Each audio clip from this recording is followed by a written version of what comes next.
Hello, welcome to my channel, Another Bibliophile Reads. My name is Greg, and once again, I have Alan from Big Hard Books and Classics sitting at home with me at my house. And today we are going to do the Civil War tag. And we are I'm blushing. And we are doing the Civil War tag because I live in Virginia, and there is a lot of Civil War history in this section of Virginia. And we did some Civil War history stuff this week. And so we thought we'd talk a little bit about the books that we read about the Civil War. And once again, we have an MC in the background to read off the questions. Let us have the first question. Okay, the question is, what is your favorite Civil War novel? I'm going to go with The Unvanquished by Faulkner. I read that, or Buddy read it with Brian at Bookish before we even had Faulkner in August, hashtag Faulkner in August. And it's a great, funny, at least the opening is humorous. Very humorous, and I just took a liking to it. We haven't read it yet as a group, but I'm going to go with The Unvanquished. I actually have two. I can't quite decide. The first one is the classic that everyone read when I was growing up, and that was The Red Badge of Courage by Stephen Crane. Oh, yeah. He wrote it when he was like 23 or 24, and you just get this impression of how could someone that young be that talented of a writer and write about a war that he never lived through, because it takes you through the war experience. The character is Henry Fleming, who of course is a coward, but it's also an anti-war novel. And it's just, the wafer hung in the sky, no, the sun hung in the sky like a wafer. That's his most famous sentence. And it just brings out what that war is like. The second one is the Killer Angels by Michael Sherratt, which is the story of the Battle of Gettysburg. And it is just an amazing trip through a little more than 3 days. I think you get a little bit before the beginning. And you just get to see some of the characters of the Civil War and just how this war came out. And he's not a huge main character, but Longstreet, J.E.B. Stewart. Jeb, it's not a name, it's just his initials. But he essentially lost the Battle of Gettysburg through his own vanity.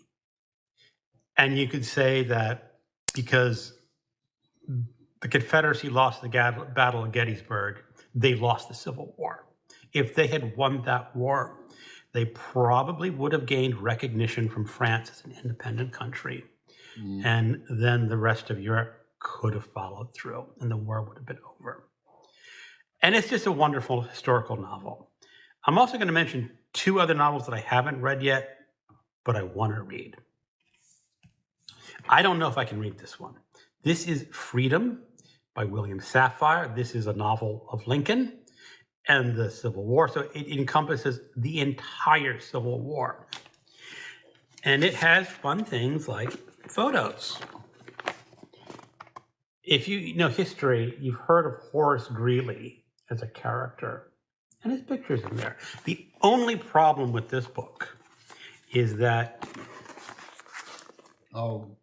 type is real small. I don't know if I could read this. The type is so small, and the book is 1,400 and some odd pages long. And William Safire is something of an ass. There's an introduction or comment that he says he deliberately put 3 misspellings in this book, just to point out that I guess he's smarter than the rest of us. But there it is. I still want to try to read this someday. And another book is one I found. I've never read it. It's out of print. Oh, As far as I know, it's only available in hardcover. You can't get it in audio, and you cannot get it in digital. But I want to read it because it is a novel of the Battle of Fredericksburg. And I live within the city or outer city limits of Fredericksburg. And if you were to look out of the back window of my house, you would see a yard and a ravine and a creek, and that would then end at the Rappahannock. And after that comes essentially the city of Fredericksburg. I don't know if it's a little to the east or a little bit to the west, somewhere there, but there's a very good chance that Union soldiers were marching around my property back in the days before this battle was fought. And it really was an incredible battle. If you go to the historical site and get a guided tour, you get an idea of what a horrible, drubbing the Union got over here. That they had to march over, I think it's 150 yards of open field to a stone wall that was just entrenched with Confederate soldiers. And the Union soldiers going uphill. And they just got mowed down by the thousands. And no soldier got within 40 yards of this wall.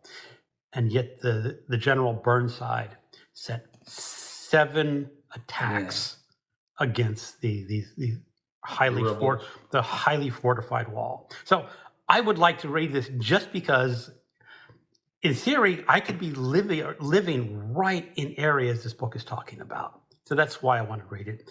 I don't know anything about this other than it's about the Battle of Fredericksburg. okay. Okay. Question 2. Question 2. And maybe that one would be, well, is it a fictionalized account? It is fiction. Okay. Yeah. The next question is, what is your favorite Civil War nonfiction book? Mine would be a book I've read a couple times called The Fiery Trial about Abraham Lincoln by Eric Fromm, won the Pulitzer Prize. And Henry Rollins, the musician from Black Flag and Rollins Band, actually turned me on to that. He's very erudite headbanger. I remember Black Flag when I was a freshman in college. He was a punk band. Yeah. And he had some rather aggressive punk music. I'm not familiar with Black Flag's music. I like his solo stuff a lot. But he's just a well-read guy, well-traveled. But this isn't about Henry Rollins, about the Civil War. I'm the king of digression, by the way. Okay. For nonfiction, I'm going to point, again, well, technically there's 4, but this is Shelby Foote's series of the Civil War. It is a 3-volume set of history. And Shelby Foote's well known for being in Ken Burns' series. And the thing that he does is that he tells stories in his history. What I really don't like in a history book is when it's an academic historian writing history for other historians to show how much they've studied up on their history. You can read this and really enjoy this as a story of what happened during the Civil War. And as a substitute, I'm going to say The Battle Cry of Freedom by James McPherson. This is a good substitute because this is only 900 pages long. This one, volume, whatever the volume is 1,000 pages long. This is 984 pages long. And this one is, this is a shorty. This is 838 pages long. So if you want to know the Civil War and the entire story of the Civil War without the huge involvement of Shelby Foote, this is a great substitute. Great. Okay. Next question. What state do you live in? Well, I've actually already mentioned this, is that I live in the town of Fredericksburg, and you know that Fredericksburg was in Virginia, so I live in Virginia. I live in the state of confusion. No, I live in the state of Oregon, the great state of Oregon. The West is the best. Now, I do believe there were some Civil War incidents out west. I don't believe there were a lot of them. Do you know of anything? Well, a lot in Arizona. It's Southwest. Okay. All right. I don't know. Yeah, they have a Civil War burial ground in Phoenix. Okay. Really interesting tour. Did you ever own a Rebel or Confederate flag? I have not. I've owned several. And let me tell you why. When I went to high school back in the 80s, our mascot was the Bowser Rebels. So we had rebel flags and all that. They've changed it now. I can't remember what the mascot is, but we had rebel flags, and I had a huge rebel flag that would cover half of your window in my college dorm room. Now, not because I'm, mainly because I like Leonard Skinner and Molly Hatchet and the Allman Brothers and that. So I don't have any rebel flags now. It's not like I fly my rebel flag. You guys know that. But yeah, that's question 5. But that's Okay. I have had some. So, and I know some of you have too that we're going to tag. So that's why I put it up there. Okay. How do you feel about Confederate statues and memorabilia? I think the statues should come down. They are the losing side. And you don't celebrate the losing side. However, there is a tradition in the United States that we have accepted them and say you're allowed to celebrate your heritage. And I'm going to read a brief quote from here that's sort of relevant to this. Our Southern people have not gotten over the vicious habit of not believing what they don't wish to believe, because the Southern people do not wish to believe that they have lost the war, which is why they put up these statues and they have their flags and they still celebrate their pride. And oh, by the way, that quote was from 1864. It's still relevant in 2023. I'm going to go. I should have. Does Mississippi still have a rebel Confederate flag on their state flag?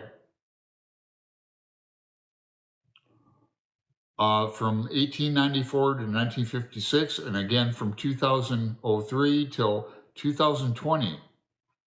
Mississippi was the only state flag to incorporate the Confederate flag into its design, Georgia being the other from 1956 to 2000. I can't talk. I'm nervous again. From 2003, Georgia had a rebel flag on their state flag. Mississippi did until very recently, 2020. So I lived in Georgia while all this was kind of popping off, toppling the statues in 2016. And I agree, it's totally offensive to have a rebel flag on your state flag where people have to see it, people of color, It's the whole idea that you're celebrating the side that lost. Right, and even living in Georgia, you could still get a Georgia flag and fly Sure. it from the back of your truck. Yes. But I agree, the statue should come down, but they should be put in a museum, like the Holocaust Museum. I have no problem putting them in a Civil War history or something similar, saying this is what people believed in at such and such a time. Right. In Moultrie, Georgia, 5 years ago, they had Confederate statues. They had an eternal flame. They, they weren't flying the rebel flag, but they might as well be downtown. Now, I feel the same way about when I see at a state courthouse, like the Ten Commandments. If they're taking what's that about? I'm sorry, I'm digressing, but It's okay. People can digress. All right. Next question. please. Well, that was the last question, but I'll give you a bonus. And it's sort of tied to the last question. But as you know, the government's been in the process of changing the names of military bases that were named after Native Americans. well, they are named after Confederate generals, like that's right. Fort Hood. And, Right.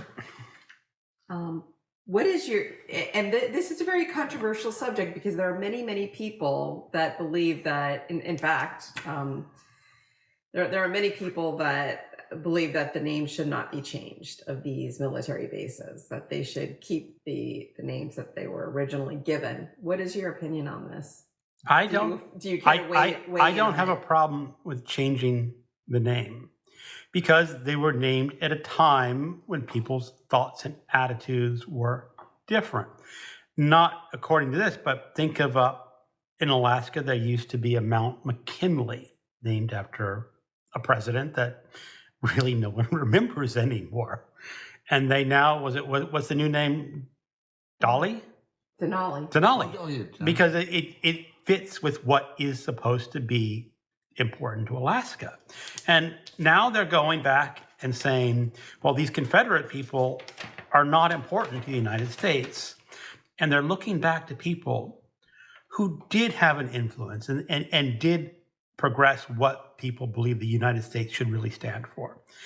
And they are focusing on people that would be often overlooked in different eras. And I'm totally fine with that. Now, my one question is, make sure that the person you're naming it after really deserves the honor and you're just not finding someone who fits the bill. Okay, I equate it with, well, let me answer the question first. I think they should be changed along the lines of thinking like the Washington Redskins were changed to the Commanders? Yes. The commies.